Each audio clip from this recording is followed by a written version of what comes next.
When it comes time to present the Milwaukee Street Machine of the Year winner with this hallowed trophy, we like to surprise them when they're least expecting it. For 2021, COVID restrictions meant that we had to notify the winner by phone.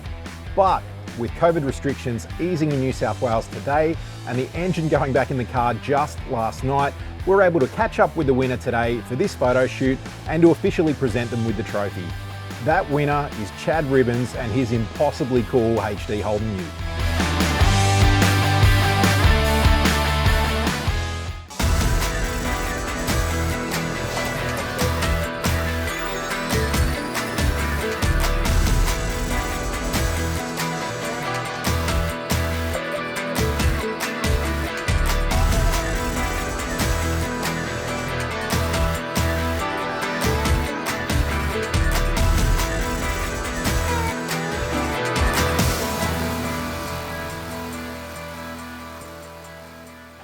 Hi, I'm Chad Ribbons and I'm the winner of the 2021 Milwaukee Street Machine of the Year Award.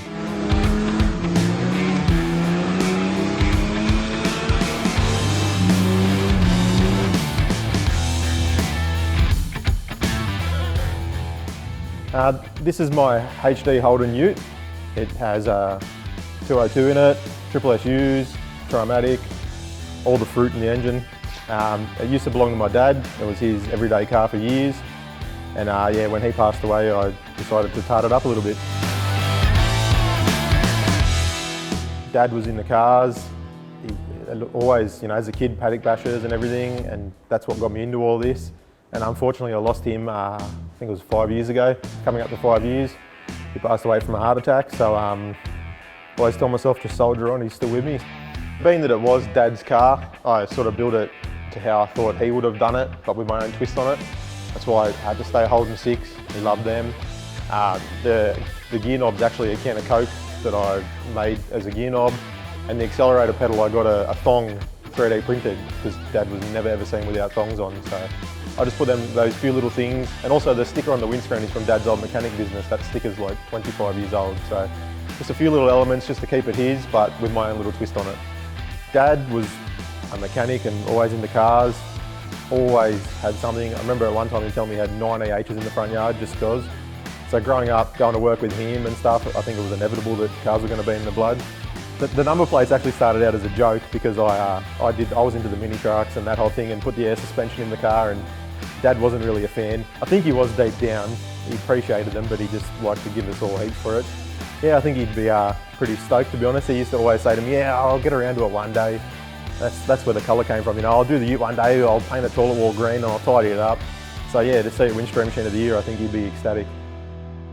Yeah, I was sitting at home and got a call from Broads from Street Machine, and he asked me if I knew why he was calling me, and I said, no, not really, because I never expected it, but he let me know that I'd won the Street Machine of the Year.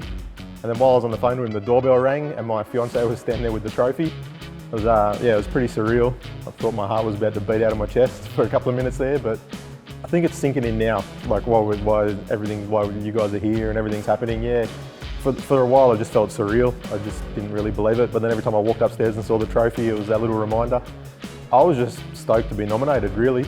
A car that I'd built myself, with a tight budget, help from a couple of mates, but against some of those other cars, like I grew up looking up to some of those cars.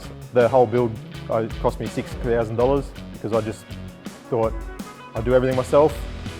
What have I got to lose, really? That was something that Dad sort of taught me. Just give it a crack, what's the worst that happens?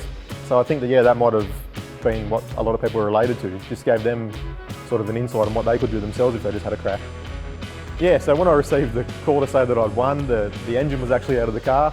I thought, well, we're in lockdown, there's no shows on, time for a freshen up. And then I received the call and sort of, we need to get some photos real soon.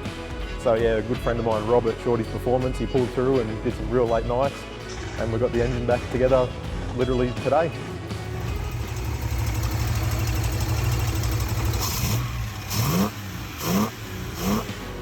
Yeah, so the new motor we just pieced together is a bit of a hottie, got all the fruit in it, it should be pretty fun. It's a 202 stroke to 208, flat top pistons, flat deck, should have roughly 12 to 1 comp, triple inch and 3/4 SUs, head studs, the whole ARP catalogue, all balanced, 3700 converter. So should be a fair bit of fun. You can sound the part, I think it's got the biggest Pro hydraulic cam they make, so it should sound pretty good. The initial build was 12 months. It was pretty important to me to get the car ready and done in time for summer nats. Dad took me there as a kid growing up every year, so when I started the project, I didn't really have a timeline, but must have been him, I think, tapped me on the shoulder and said, you can make summer nats. So there's a lot of late nights, and I made summer nats, which was unbelievable. I think I hadn't slept for 3 days, but the minute I slapped the sticker on the car, it was all worth it. And then since then, I've just, it's just been a constant evolution. I've got new wheels and tidied things up here and there, and I think that it's probably how this car's always going to be, just a constant evolution, new ideas, and just keep enjoying it, keep it fresh. Yeah, so after summer nats this year, I got the call to see if I would like to have the car featured, and I think the question was, how would you feel about getting your car featured? And it was like, what do you mean how would I feel? Like, of course I want it featured, that's amazing. So yeah, I think growing up as a kid reading it, to have your car in that magazine, that's like the holy grail. If I wasn't a nominee this year, I think my vote would have had to have gone to Jono's Escort. He's a friend of mine for one, but I just love everything about that car. It's just awesome, and he drives the absolute tyres off it. Yeah, unfortunately due to COVID, we couldn't have a great deal of people here today to get things done. Would have been awesome to have friends and family, etc. here, but I guess we just have to save that for the Smoddy VIP party at Summer Nats. So being friends with the 2020 winner, Aaron Gregory, it's been a bit of banter back and forth, especially because he did 90% of the work on Jono's car, so I was into him about voting for me, but obviously, he had to back Jono, and there's a bit of fun poked there, and he told me that if I won, I'm not getting the trophy, but joke's on him, I got it now. We're in the same car club, negative camber together, and the boys actually surprised me at my Street Machine photo shoot and welcomed me into the club then, so yeah, 2 years in a row for the club's pretty cool with the trophy. With Street Machine of the Year, they're all amazing cars, obviously.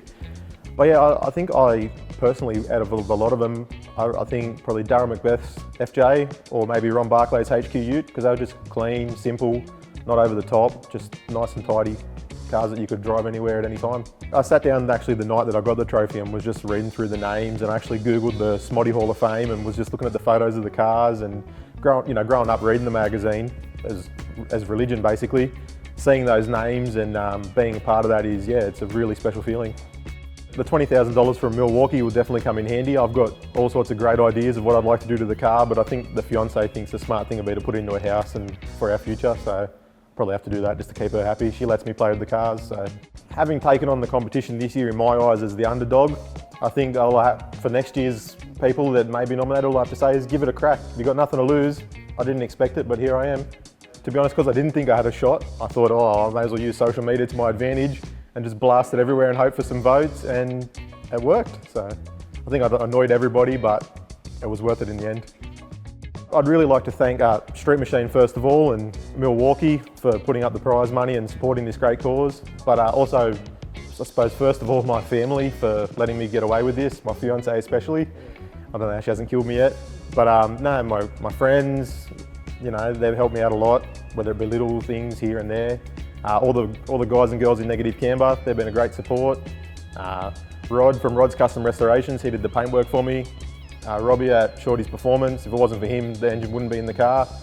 Yes, even though I've won this award, we all know these cars are never truly finished, so there's a few things I'd like to tidy up. I think I want to sort of take it to the next level and give the top 60 at Summer Nats a go.